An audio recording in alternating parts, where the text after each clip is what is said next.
This lecture focuses on the pre-Islamic Arabia and the context in which Islam emerged. We will explore in this lecture very briefly where Islam emerged and what the 7th century Arabia was like socially, linguistically, legally, politically, economically, and religiously. This lecture will function as a background to the emergence of Islam.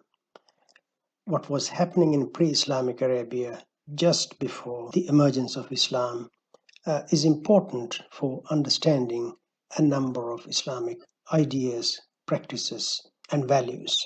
Let us look at very briefly the emergence of Islam. Islam began in Arabia in 610 of the Common Era in a part of the region of Arabia called Hijaz. Hijaz is where Mecca and Medina, the two most important towns or cities for Islam, are located. Arabia is geographically located in what we know today as the Middle East.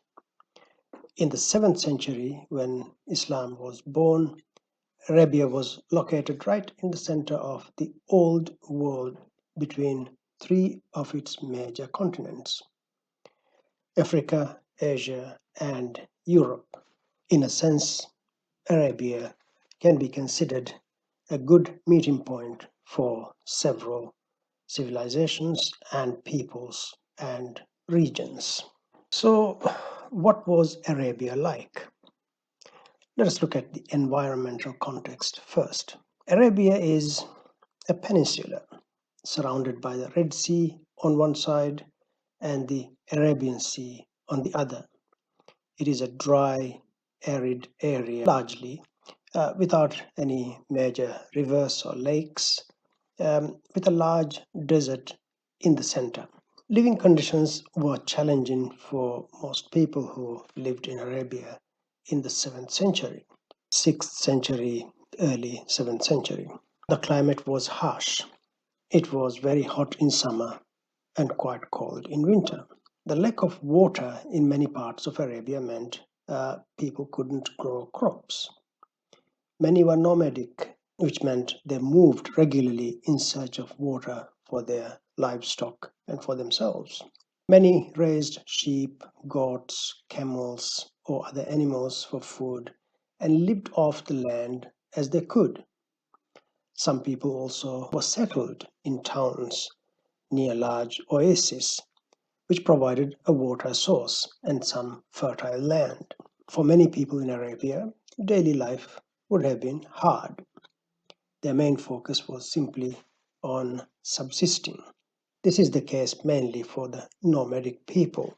But the situation varied, of course, from place to place. The southern part of Arabia was fertile, and so are some parts in the northern Arabia. So it's important not to generalize. You can see the influence of this environmental context on the metaphors and illustrations the Qur'an uses. The Qur'an is the holy scripture of Muslims. For example, in its descriptions of paradise, the picture the Qur'an portrays was very relevant to the Arabian audience. The Quran refers frequently to water, gardens, fruit, and beautiful couches. For example, in chapter 2, verse 25, the Quran says, "And give good tidings to those who believe and do righteous deeds, that they will have gardens in paradise beneath which rivers flow." In chapter 18, verse 31, the Quran says, "Those will have gardens of perpetual residence. Beneath them rivers will flow. They will be adorned therein with bracelets of gold, and will wear green garments of fine silk and brocade, reclining therein on adorned couches. Excellent is the reward, and good is the resting place." These images of paradise resonated very well with people who were used to an arid climate with little water and who were not used to such luxuries. Let us look at Mecca and Medina, where Islam began. Mecca is where it began. Medina is where Prophet Muhammad lived the last 10 years of his life. Islam emerged in Mecca, in a region called Hijaz in Arabia. Mecca was the place where the Prophet was born. Mecca was an important trading settlement in those days in that region. It was located on several camel caravan trade routes between southern Arabia and northern Arabia. People would stop there for water or supplies, to trade in spices or other goods, or to pick up goods that would be traded in other parts of the region, like in Syria or Iraq. Over time, the city became a prominent trading center. Mecca was also an important religious center. It was home to the Kaaba, a black cube-like structure. You may have seen it pictured as part of the pilgrimage that many Muslims participate in today. Well, at the time it was the home of many pagan idols. The Kaaba drew people to Mecca. Once a year, many pagan Arabs would travel to the town to visit Kaaba and pay their respects to the deities there. The pilgrimage was an important annual event, a time of worship but also of peace, when debts were settled and disputes solved. People would attend trade fairs and meet others from the region. This annual event helped Mecca to become an important city on the peninsula. The other important town for the emergence of Islam is Medina. Medina was known as Yathrib. This is the old name of Medina. Medina is where Prophet Muhammad and the early Muslims, or the earliest Muslims, migrated to in 622 of the Common Era because of persecution in Mecca. Medina is also in the Hijaz region, but located at an oasis about 400 kilometers north of Mecca. Because of its water source, Medina was an agricultural settlement. The fertile land meant people could grow some crops. Its community consisted of Arabic-speaking Jews and non-Jews. The Jews had lived there for many generations, and they spoke Arabic. Culturally, they were like any other Arabs. Unlike Mecca, Medina was not a place of religious significance, but it became very important later on when Prophet Muhammad and the earliest Muslims migrated to Medina in 622. That is where Prophet Muhammad lived the last 10 years of his life, and he was buried there. So, what was the social context or social environment like in the 7th century Arabia? Socially, Arabia was made up of tribes. Tribes were made up of clans, which were groups of immediate and extended family members. Multiple clans came together to form a tribe, which was headed by a tribal leader. The difficult living conditions in the Arabian Peninsula meant that family cooperation was very important. It was essential to the group's survival. In Arabia, the strongest tribes often ruled. This could be in terms of wealth or military power. These were the tribes that were the most powerful militarily or religiously. Because resources were so scarce in the desert environment of large parts of Arabia, there was often conflict between tribes as they fought for resources. Tribes lived in an almost constant state of warfare. The smaller units of the tribe, the clans, provided safety and security for their members. Custom dictated that if a person from the tribe or clan was threatened, it was the duty of the tribe or clan to defend that person. They could use force if necessary. The death of any clan member meant brutal retaliation by the tribe itself. Those tribes that had religious power were in charge of sacred sites or shrines. Their power came from their supposed relationship with the local deity or god and their management of the religious site. The people of Mecca belonged to several clans that made up the larger tribe of Quraysh. The Quraysh prospered because of a combination of regional caravan trade and their oversight and management of the Kaaba, which attracted large numbers of pilgrims and visitors each year. This combination of commercial and religious activity put the Quraysh in touch with people from tribes from different parts of Arabia. In Mecca, there was quite a gap between the haves and the have-nots, the rich and the poor, the powerful and the not so powerful, those who focused on trade and those who were in the service of the Kaaba, and the free people and the slaves. In Medina, when the Prophet Muhammad arrived there in 622, the most dominant tribes there, the Aus and the Khazraj, which are the two non-Jewish tribes there, they were competing fiercely for resources. This situation often degenerated into open warfare. The presence of three Jewish tribes who had been there for centuries complicated the picture, as the interaction was made more fraught by religious and cultural differences.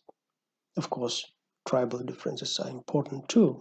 The Jewish tribes themselves were also often divided or in conflict. Although they shared a common religious identity, alliances often took place across religious lines with the Aus or Khazraj tribes in Medina. Let us look at some other aspects of the social context. The norms and values of Arabian life covered family structure, social hierarchy, taboos, and rites of passage. They also included views on gender relations, diet, housing, and the distribution of wealth. Some of these pre-Islamic values have echoes in the Qur'an. Values like breach of trust, hypocrisy, slander, usury, which is often understood to be interest, cheating, and gambling were rejected by Islam, the new religion. But many others were accepted and encouraged. For example, patience in the face of adversity was an important pre-Islamic value that Islam also accepted as important. The Quran praised the value of patience. Many other positive values from pre-Islamic times were accepted as well. Many scholars who write on Arabia would often describe it as a patriarchal society at the time. Tribes were headed by a male leader, and usually men would inherit. The tribal leader enforced the tribe's rules, and generally speaking, women had relatively few rights. This is the case in many parts of Arabia, not necessarily in all parts. Women and girls were considered property, at least in some tribes. Sometimes they were inherited or seized in tribal conflict. But again, the situation varied from tribe to tribe and also between the wealthier classes and those who are not. Much like other issues that we are exploring, how women were treated varied from place to place in Arabia. So one can see contradictory information on the status of women in pre-Islamic times. Because women were often perceived as having a lesser value in the 7th century Arabian tribal society, some tribes practiced infanticide, that is, killing of female infants. There were probably two reasons for this. First, the fear that a girl would be an economic burden on her family and she was unable to bring an income. Secondly, fear of the humiliation if a female tribe member was captured by an opposing tribe. This practice, which is female infanticide, as we will discuss in a later lecture, is something the Quran actively prohibited, very strongly prohibited. As part of a series of reforms the Quran introduced in relation to women. In some cases, girls and women were also given in marriage without their expressed consent. Polygamy, or the practice of having more than one wife, was also practiced widely. We will look at the Quranic reforms in this area in another lecture. Let us look at the linguistic context. What sort of role did Arabic play in the 7th century Arabia? The people of Arabia, or who are often referred to as the Arabs, spoke Arabic, the language in which the Qur'an was revealed, and they were proud of their mastery of their language. They valued the best expressions of Arabic and the beauty of Arabic literature, especially poetry. When Prophet Muhammad started reciting the Quran, they could see a high level of sophistication in the Arabic the Quran used, so much so that when the Quran challenged them to replicate it, they couldn't. An interesting piece of literature from pre-Islamic times is what is called the Mu'allaqat, which is an Arabic word. It is the name given to a collection of long poems written by some very distinguished poets of the pre-Islamic period. Linguistically, mu'allaqat means things that are hanging. There are different theories about how the name mu'allaqat was coined. One of the most well-known is that the poems became so popular that the Arabs started venerating them. They were written down in golden ink and hung over or suspended from the sides of the Kaaba or its curtains. Another theory is that the poems were engraved in the hearts of people. In this way, they were hung or suspended from their hearts. Taken together, the poems of the Mu'allaqat provide a picture of Bedouin life, their manners and modes of thinking. In each poem, usually after a prelude, the poems describe the poet's horse or camel, scenes of desert events, and other aspects of Bedouin life and warfare. These poems are still read by Arabs today. Those interested in Arabic literature from around the world describe the beauty of the poetry, whether read in the original Arabic or even in translation. They are also considered historically valuable because they paint a picture of the society, the economy, culture, and traditions of Arabia in that period. We will look at some examples of this in the class. So, what was the legal context of the 7th century Arabia like? The law and Arabian life. Both the nomadic tribes and those who had settled in towns adhered to ancient codes of conduct. These emphasized values like courage, patience in the face of adversity, generosity, hospitality, defending the honor of the clan, and avenging wrongs. These values can be found in the Arabic poetry of the time. Many of these values became important in the new religious context of Islam as well. The 7th century Arabia did not have a formal system of written law, as we do, for example, in a country like Australia today. Much of the daily life was regulated by tribal norms and values and ways of doing things that everybody understood. This came from long standing customs, which stemmed back to the tribe's ancestors. To do something differently would be to disregard the tribal ancestors, which is a mark of disrespect and was disapproved of. If there was a conflict or a legal dispute, the tribal leader or other such influential figures would adjudicate. There was no individual approach to legal issues as such. Much was decided through the prism of what was best for the family or the clan. Decisions had to be made based on what was best for the group, not necessarily the individual. So, how were conflicts between tribes determined? Conflicts between tribes were common.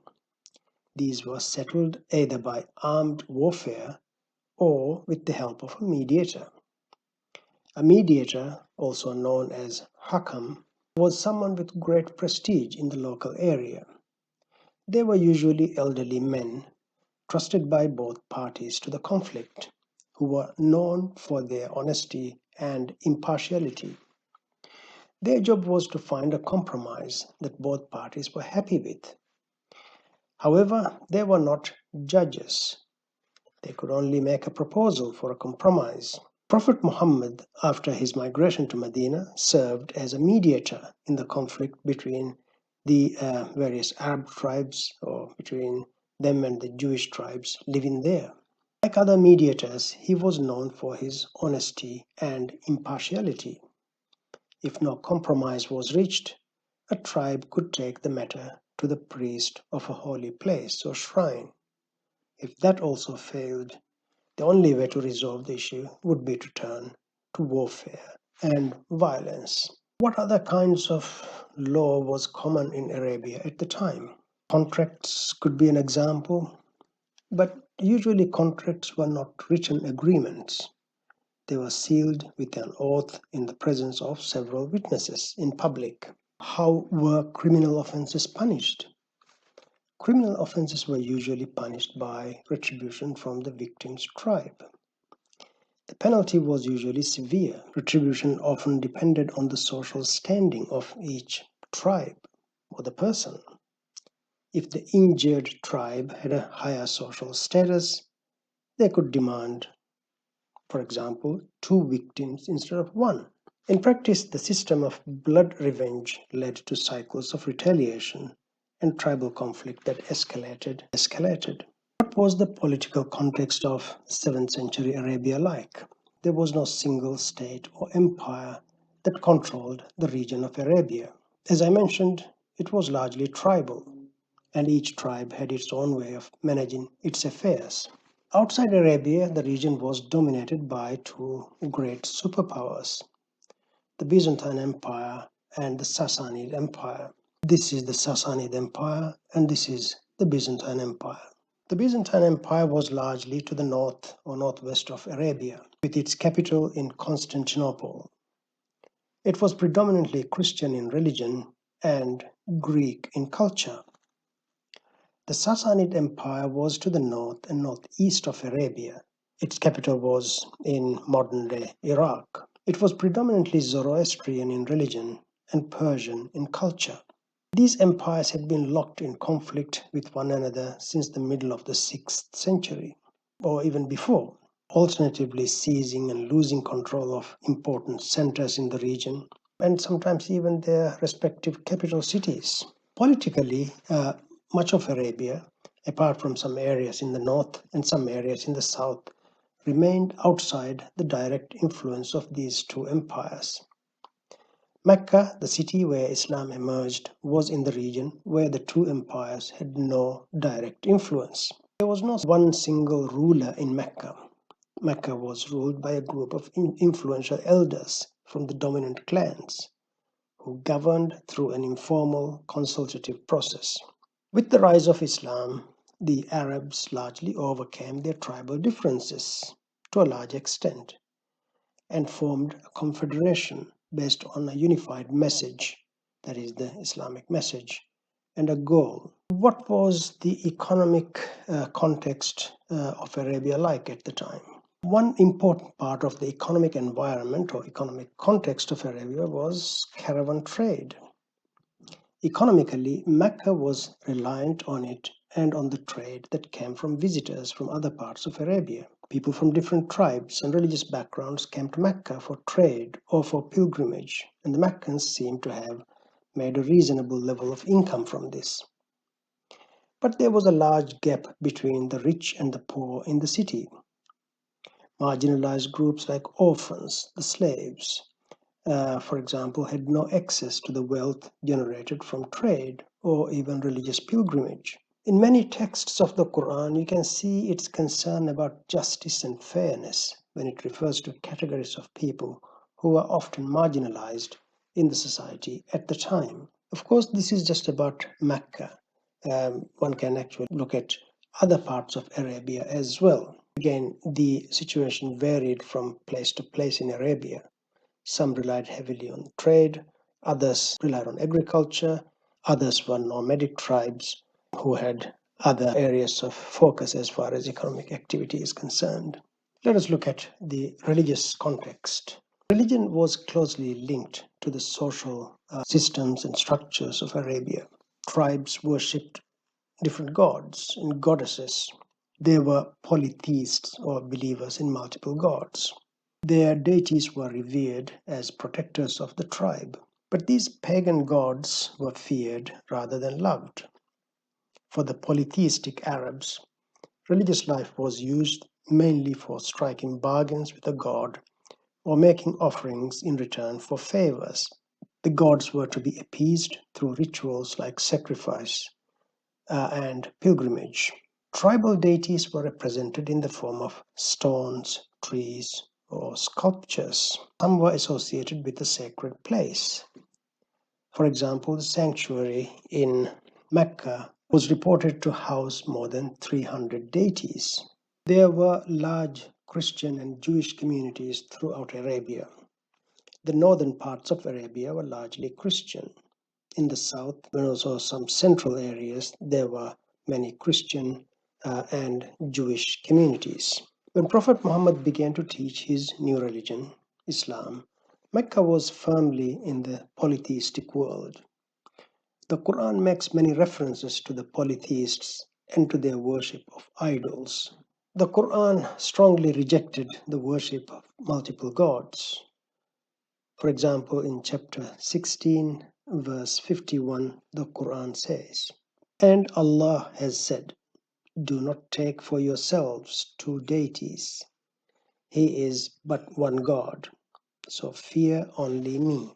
In contrast to the religious practices of the time, Islam came with the message of the one God, or the belief in one God.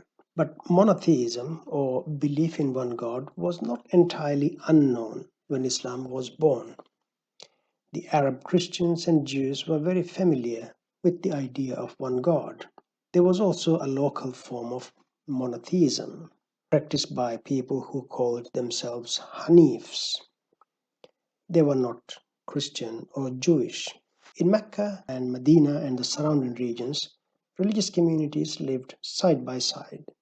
Christianity was widespread throughout Arabia, and many tribes in Arabia were entirely Christian. Judaism was also widespread in the south and in the north, as well as in Medina. Muslims believe the Kaaba, which I mentioned earlier, was built by Prophet Abraham and his son, Prophet Ismail, many centuries ago as a testimony to monotheism. But by the 7th century, the shrine had become a place of polytheistic worship, something that Prophet Muhammad was determined to change. When Prophet Muhammad began to teach the new religion of Islam, there were many important ideas that the people of Arabia were already familiar with in terms of religion. Many people, for example, had a conception of God or even one God. Even the term Allah for God was common and widely known. Many people also had an understanding of what scripture was and the idea that God communicates messages through chosen people who are referred to as prophets and messengers of God. Jews and Christians had scriptures that many people knew about. Many people, however, struggled with the idea of life after death.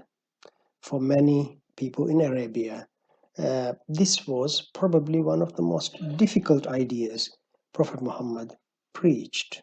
The idea of pilgrimage to Mecca was also well known, but the rites of pilgrimage were modified to suit the purpose of the new religion of Islam.